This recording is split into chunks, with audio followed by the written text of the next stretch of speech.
सहाबत हमारा हमारी इंडस्ट्री का फख्र है, पाकिस्तान का फख्र है, मिजाह का फख्र है। क्या बात। कॉन्टिनेंट में सहाबत का नाम गूंजता है। वाह वाह। शाह जी बहुत बहुत शुक्रिया आपकी मोहब्बत का, लेकिन ये सारियां चीज़ां ना तुम मैंने लिख के दे दो ताकि मैं सनद के तौर पर घर ला सका कि शाह जी ने मैंने एक क्रेडिट देता है तो मेरे वास्ते किसी अवार्ड तो घट नहीं। क्या आप अपने फन के माहिर हैं, इसमें कौन सी दो राय है। बल्कि शाह जी मैं समझता हूँ कि अमानुल्लाह साहब के बाद अल्लाह उनको जन्नत नसीब फरमाए, सहाबत नाज साहब के पास ऐसा जुमला है जिसमें पावर है। क्या बात है। मैं तो यकीन करें कि अपना काम करने से पहले सहाबत नाज साहब का फैन था यार ये मुझे बड़ी खुशी हुई और आज भी है। चांद की बात सुनकर भी बहुत खुशी हुई। मैं चांद को भी दाद देना चाहूँगा कि अपने शोबे के अपने कोलीग को इस तरह से फराख दिली के साथ दाद देना जो है, यही रवैया हम सबको इख्तियार करना चाहिए।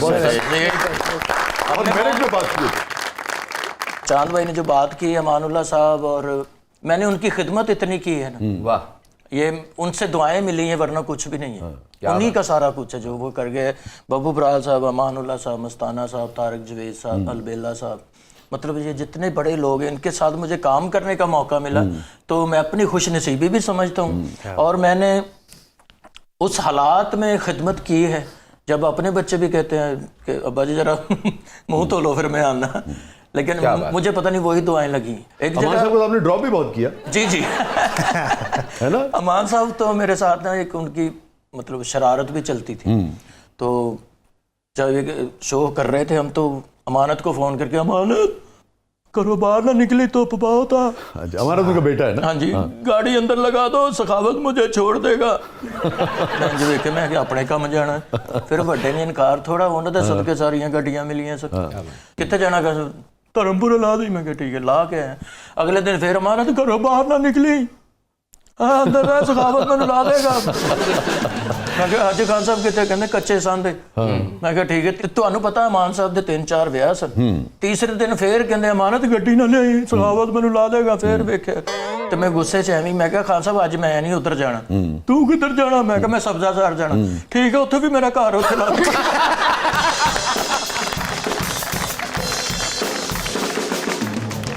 ਅਮਾਨ ਚੰਦ ਸਾਹਿਬ ਦੀ ਗੱਡੀ 'ਚ ਬੈਠੇ ਨੇ ਅਮਾਨ ਸਾਹਿਬ। ਅੱਛਾ। ਪਿਛਲੀ ਸਾਈਡ ਤੇ ਨਾਲ ਬੈਗ ਹੁੰਦਾ ਸੀ ਦਿਲ ਕੀ ਤਾਂ ਰੋਟੀ ਵਾਲਾ ਡੱਬਾ ਵੀ ਫੜਿਆ, ਨਾਲ ਸ਼ਾਪਰ ਫੜਿਆ, ਦਵਾਈਆਂ ਵਾਲਾ ਫੜਿਆ।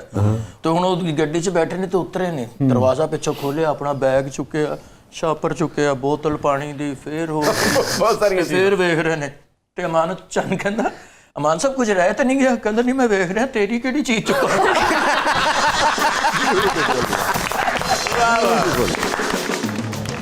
अमान साहब वो हस्ती हुए हैं कि लास्ट टाइम तक उनकी यही कोशिश रही कि जो सामने वाला उसको मैं हंसा दूं। बीमारी के आलम में ठीक है हॉस्पिटल च भी जिथे भी उन्होंने कोशिश यही रही कि मैं हंसा दें। क्या लास्ट टाइम उन्होंने मिलन जो गया कहते देख सुहावत नसीब मैनू फिक्कियां सब्जियां जेड़े वेले ने अंदर पालक गोश्त खाण।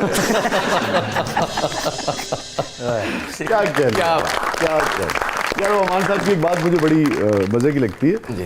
वो अपनी साहबजादी, उनकी साहबजादी से सुना मैंने किसी टीवी के शो में, बड़े मज़े की बात पहले भी सुनी थी, मगर उनकी बेटी ने कहा, कहने लगी एक दिन मैं बहुत परेशान थी तो अब्बू से मैंने कहा कि भाई बहुत परेशान हूँ। तो अब्बू कहने लगे कि कोई गल नहीं बेटा परेशान नहीं हुई था, ए शुरू देना ज़िंदगी 60-70 साल ही मुश्किल हो। मैंने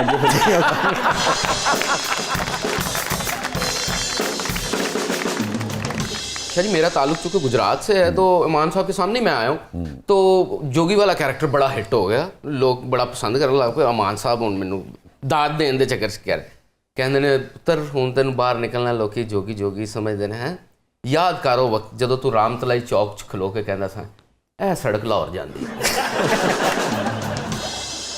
जितने बड़े फनकार हुए ना शाह जी, इनके साथ काम करना मेरे लिए किसी क्रेडिट से कम नहीं, अवार्ड से कम नहीं। बब्बू बराल साहब और अमानुल्लाह साहब ये सेट पे ये बात मुझे कह रहे हैं कि तू सानू सेट पे हंसाना है। वाह तो शाह जी ये छोटी बात नहीं। बहुत बड़ी। अच्छा ये सखावत आप बिल्कुल सही कह रहे हैं, हम भी हर शोबे में ये होता होगा, हमारे अपने शोबे बड़े सीनियर जो सारी जिंदगी ये ख्वाहिश रही कि जब मुशायरा पढ़ते थे बाज़-औक़ात ऐसा होता था, अल्हम्दुलिल्लाह अभी बहुत अल्लाह का एहसान है कि ऐसा लगता था छत फट जाएगी ना। बाज़-औक़ात कोई दिन आपका दिन होता है, दाद मिल रही है, मगर हमेशा ख्वाहिश होती थी कि यार फराज साहब बैठे हैं, जॉन एलिया बैठे हैं, अमजद भाई बैठे हैं, कोई यार ये वो दाद जो है ना, क्योंकि उधर 5000 लोगों का कहना, इधर एक बंदे का कहना, उससे भी बड़ी बात है। फिर दुआएं शाह जी वो होती है जो ली न जाए निकले। क्या कहना। यूरोप हम टूर के लिए गए अमानुल्लाह साहब और ਜੱਬੀ ਸਾਹਿਬ ਦੇ ਨਾਲ ਸਫ਼ਰ, ਤੁਹਾਨੂੰ ਪਤਾ ਸਫ਼ਰ ਹੀ ਸਫ਼ਰ ਹੁੰਦਾ ਫਿਰ ਯੂਰਪ ਦਾ ਸ਼ੈਂਗੀਅਨ ਵੀਜ਼ਾ, ਇੱਕ ਵੀਜ਼ਾ ਲੱਗ ਗਿਆ ਗ੍ਰੀਸ ਤੋਂ ਲੈ ਕੇ ਨਾਰਵੇ ਤੱਕ, ਉਹਨਾਂ ਨੇ ਫਰਾਉਣਾ ਹੀ ਫਰਾਉਣਾ ਸਾਨੂੰ। 14 ਘੰਟੇ ਦਾ ਸਫ਼ਰ, 12 ਘੰਟੇ ਦਾ, ਤੇ ਥੱਕ ਗਏ ਨੇ ਤੇ ਸੁੱਤੇ ਪਏ, ਜਾ ਕੇ ਸ਼ੋਅ ਕੀਤਾ ਤੇ 2 ਘੰਟੇ ਬਾਅਦ ਫੇਰ ਉਠਾ ਲਿਆ, ਉੱਠੋ ਜੀ ਚਲੀਏ, ਉੱਠੋ ਅੱਗੇ ਸ਼ੋਅ ਤੇ ਨਹੀਂ ਜਾਣਾ, ਇੱਥੇ ਸੁੱਤੇ ਪਏ, ਪਬਲਿਕ ਤੋਂ ਅਡੀਕਣ ਡਈ ਵਿੱਚ ਫੰਬਲ ਹੋ ਗਏ ਨਾ 4-5 ਵਾਰੀ, ਅਡੀਕਣ ਡਈ, ਉੱਠੋ। ਅਮਾਨ ਸਾਹਿਬ ਨੇ ਹੁਣ ਉਹ ਘਰ ਵਾਲਿਆਂ ਦਾ ਉਹੀ ਕੰਬਲ ਨਹੀਂ ਦਿੱਤਾ ਤੇ ਲੈ ਆਏ, ਲਿਆ ਕੇ 에ਅਰਪੋਰਟ ਤੇ ਗਏ, ਉੱਥੇ 에ਅਰਪੋਰਟ ਤੇ ਵਿਛਾ ਕੇ, ਫਲਾਈਟ ਅਜੇ 2 ਘੰਟੇ ਲੇਟ, 에ਅਰਪੋਰਟ ਤੇ ਵਿਛਾ ਕੇ ਤੇ ਉਹ ਅੰਗਰੇਜ਼ ਦਾ ਦਫ਼ਤਰ ਹੁੰਦਾ, excuse me this please sir side, ਖਿੱਚ ਕੇ ਬਿਸਤਰਾ ਪਰਨ ਲੱਗੇ ਤੇ ਮੈਂ ਕਿਹਾ ਥੱਕੇ ਨੇ, ਤੇ ਇਹ ਵੀ ਸ਼ਾਹ ਜੀ ਇੱਕ ਦੁਆ ਹੈ ਮੈਨੂੰ, ਮੇਰੇ ਵਾਸਤੇ ਉਹਨਾਂ ਨੇ, ਮੈਂ ਆ ਕੇ ਨਾ ਐਵੇਂ ਘੁੱਟਣ ਲੱਗ ਪਿਆ, ਮੈਂ ਲੱਤਾਂ ਨੂੰ ਦਿਲ ਹੱਥ ਲਾਇਆ ਤੇ ਸਕੂਨ ਹੋਇਆ, ਤੇ ਇੰਝ ਕੰਬਲ ਚੁੱਕ ਕੇ ਕਹਿੰਦੇ ਸਖਾਵਤ, ਮੈਂ ਕਿਹਾ ਜੀ ਹਿੱਟ ਤੇ ਨਹੀਂ ਹੋਣਾ ਚਾਹੁੰਦਾ, ਆਏ ਹਾਏ ਹਾਏ, ਮੈਂ ਕਿਹਾ ਜੀ ਫਿਰ ਕਹਿ ਦਿਓ, ਕਹਿਣਾ ਹੀ ਹੈ ਸ਼ਾਹ ਜੀ। ਉਸ ਟੂਰ ਤੋਂ ਬਾਅਦ ਅੱਲਾ ਦੀ ਰਹਿਮਤ ਵਾਪਸ ਜਦੋਂ ਮੈਂ ਆਇਆ ਨਾ, ਫਿਰ ਮੈਨੂੰ ਨਹੀਂ ਪਤਾ ਲੱਗਾ ਕੀ वो क्या कहते हैं सखावत फिर फड़ाई नहीं देता है। ਹਾਂਜੀ, ਕਿਹਨੇ ਕਹਿੰਦੇ ਚੜ੍ਹਦਾ ਸੂਰਜ ਹੈ ਤੂੰ। ਸਾਡੇ ਚੈਨਲ ਦੇ ਮਾਲਕ ਸਨ, ਉਹਨਾਂ ਨੂੰ ਕਹਿੰਦੇ ਸਖਾਵਤ ਨੂੰ ਕਾਹਦੇ ਪੈਸੇ ਦਿੰਦੇ ਹੋ, ਇਹਨੂੰ ਤਾਂ ਜੁਗਤ ਕਰਨ ਦੀ ਆਦਤ ਹੈ।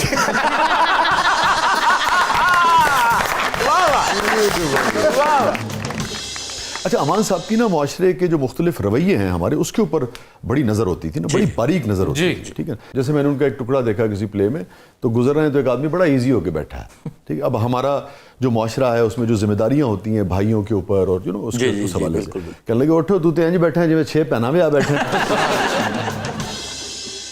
ये जो ऑब्जर्वेशन थी, ऑब्जर्वेशन बड़ी थी वो, मतलब मैंने तो बाहर के सफर भी बहुत की, एयरपोर्ट पे बैठे हैं तो वो देख रहे हैं दाएं बाएं क्या हो रहा है, ਤੇ ਨਾਲ ਮੈਨੂੰ ਨਾ ਕੋਣੀ ਮਾਰ ਕੇ ਕਹਿੰਦੇ ਉਹ ਵੇਖੋ ਵੇਖੋ ਅੰਗਰੇਜ਼ਾਂ ਦਾ ਸਟਾਈਲ ਕੀ ਤੇ ਸਾਡਾ ਉੱਥੇ ਕੀ, ਉਹ ਇਹ ਕਰਦੇ ਹੁੰਦੇ ਸਨ।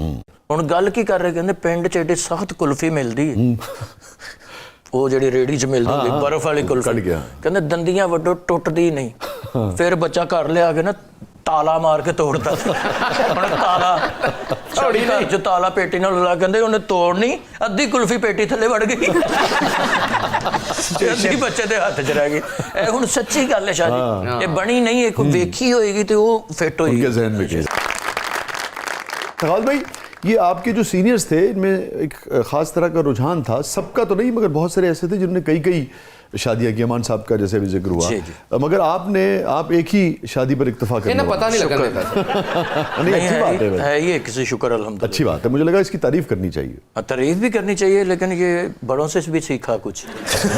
बड़ों ने काफी सारी की थी, 2-3 शादियां जिसने भी की उसको शाह जी मैंने सुख ही नहीं देखा। अच्छा, ये सीखा। क्या सखावत फ़र्क महसूस किया आपने एक शादी वाले में और 2 और 3 और 4 वाले में? यही किया कि बस एक तरफा ही ठीक है। नहीं, मैं चाहूँगा कि ज़रा आप अपनी ऑब्जर्वेशन से बताएं कि इसकी एक शादी उसकी क्या ज़िंदगी होती है, 2 है तो क्या है, 3 है तो क्या है, 4 है तो क्या? सर ये अमान साहब के कहना कि 2 शादियां वाले दी मां नहीं मरदी। मैं कहा जी वो किवें, कहंदे एक किलो जावे तो कहंदी आ गया उस मान लो।